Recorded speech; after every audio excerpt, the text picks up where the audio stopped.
You've probably already stocked the pantry. Rice cereal in the box. Cured carrots in tiny jars lined up like trophies. Maybe a first food starter kit you found through an ad, promising to guide you through every stage of feeding your baby the right way.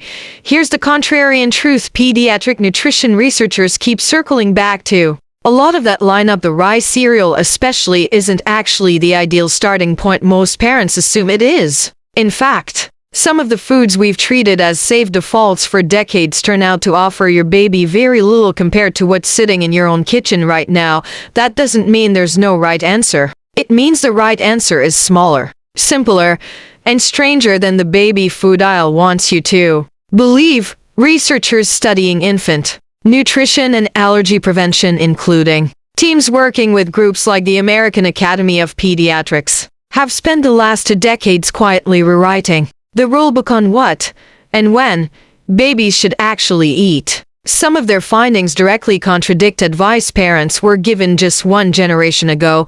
There's a specific principle behind these updated guidelines, one that explains not just what to feed your baby, but why the order and variety matter more than any specific brand or product on the shelf. Understanding it will change how you look at every jar, pouch, and cereal box in your cart. That principle has a name. And once you know it, feeding your baby stops feeling like following a script and starts feeling like something you actually understand.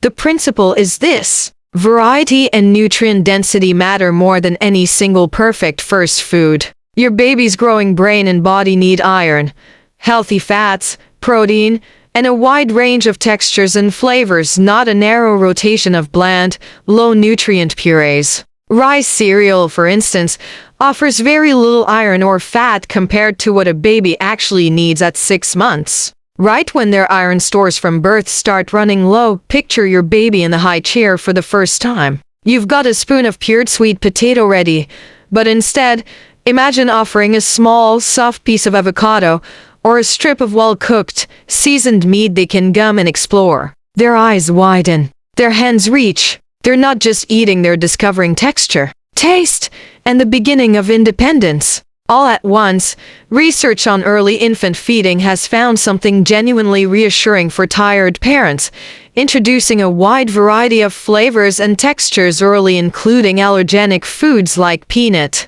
egg, and dairy, introduced early and often is linked to lower rates of food allergies later on. One simple, repeatable insight from this research: the old advice to wait and avoid allergens actually increased risk, while introduced early and often tends to build tolerance, and this holds true regardless of your family's income or background. You don't need imported organic purees or a 40-a-week baby food subscription to give your baby nutrient-dense, varied food. A mashed banana, a piece of soft cooked egg, a spoonful of yogurt, a strip of well-cooked chicken, these are accessible in almost any kitchen, in almost any budget, in almost any culture's existing food traditions. The takeaway isn't buy the right products, it's offer the right range, and that range is probably already sitting in your refrigerator. In 2015, a team of researchers ran a trial that would end up reshaping infant feeding guidelines worldwide. It's known as the LEAP study, and it started with a puzzle. Why did Israeli children have dramatically lower rates of peanut allergy than British children of the same age and background? The researchers dug in. They found a key difference: Israeli babies were commonly given a peanut-based snack called bambus starting around 6 months old, while British parents, following the cautious advice of the time, avoided peanuts entirely until much later. So the researchers ran an experiment. They took infants at high risk for peanut allergy and split them into 2 groups, one that avoided peanuts and one that ate peanut protein regularly, starting in infancy. The disruption came in the results. They were so clear, so statistically strong, that the trial's early data forced a complete reversal of decades-old medical advice. The babies who ate peanuts early had a dramatically lower rate of developing an allergy than the babies who avoided them. The resolution wasn't just a new fact, it was a new way of thinking. Caution, applied in the wrong direction, can accidentally create the very risk it's trying to prevent. That's not something to feel guilty about if you followed the old advice. It's something to feel relieved about now that you know better. Here's how to put this into practice starting today. First, offer one new food every few days, rather than sticking to a narrow rotation. Say out loud, "Let's try something new today, buddy," as you introduce it. Second, include allergenic foods early. Peanut butter thinned with water. A small taste of scrambled egg unless your pediatrician has told you otherwise. Say, "This is peanut. This is new." Calmly, as you offer a tiny amount. Third, prioritize iron and fat-rich foods over low-nutrient purees.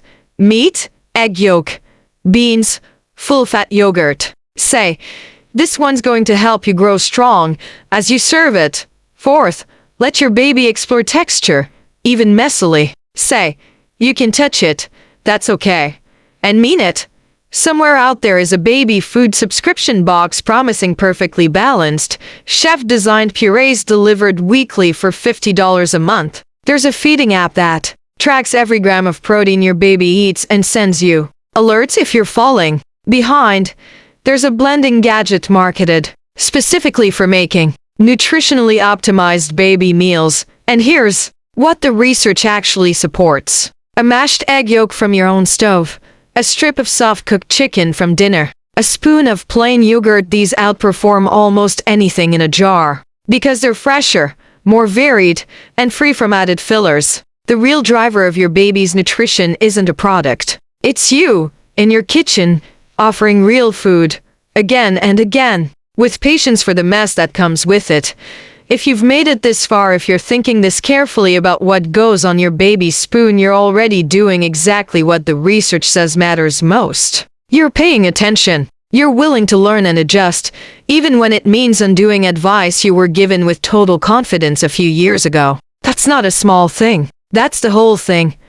If this helped you feel more confident about what's actually on your baby's plate, consider subscribing. This channel is built on turning real child development and nutrition research into things you can use without guilt or gimmicks. And if this was useful, a quick like helps more parents find it too, because in the end, feeding your baby well was never about the jar or the subscription box. It's about variety, real food, and offering it early, and often the same principle that's been sitting quietly in your kitchen the whole time, waiting for you to trust it.